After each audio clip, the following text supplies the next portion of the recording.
Inilah Indonesia setelah 65 tahun merdeka. Negara agraris berpenduduk lebih dari 230 juta jiwa ini ternyata masih menyimpan sejumlah duka dan derita bagi rakyatnya.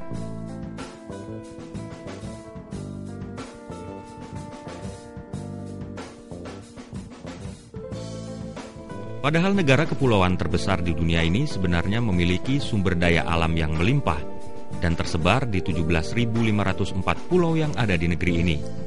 9.634 pulau diantaranya belum diberi nama, dan 6.000 pulau lainnya tidak berpenghuni.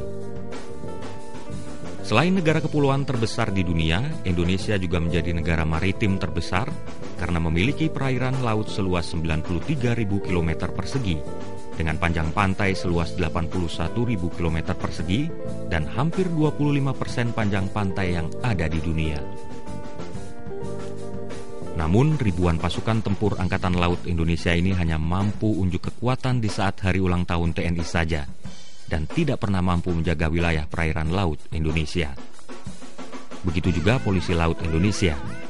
Setiap hari mereka melakukan patroli laut, namun setiap tahun jutaan ton ikan yang ada di perairan laut Indonesia tetap dapat dicuri nelayan asing.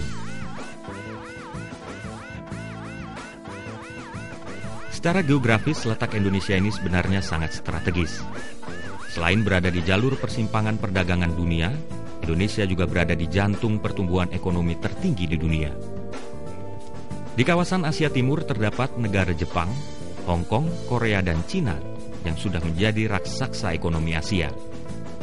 Di bagian selatan ada negara India, Malaysia, Thailand, Vietnam, Brunei Darussalam dan Singapura, serta Australia dan Selandia Baru. Sebagai negara yang berada di jalur perdagangan dunia ini, setiap tahun rata-rata sekitar 50.000 kapal tanker melintas di perairan Laut Selat Malaka dan mengangkut seperempat dari perdagangan dunia. Separuh dari kebutuhan minyak di dunia diangkut dengan kapal dan 11 juta barel minyak per hari diangkut melalui kawasan Selat Malaka ini, dengan nilai total mencapai 1,7 triliun US dollar per tahun. Namun inilah panggung kehidupan rakyat Indonesia yang disiapkan pemerintah negeri ini. Rakyat dipaksa antri hingga berjam-jam untuk bisa mendapatkan minyak tanah. Tanpa subsidi, harga minyak terus melambung tinggi, mengikuti standar harga minyak dunia. Namun penghasilan rakyat di negeri ini tetap disesuaikan dengan standar kebutuhan hidup minimum untuk sekedar bertahan hidup. Ironis memang. Namun ini fakta setelah 65 tahun Indonesia merdeka.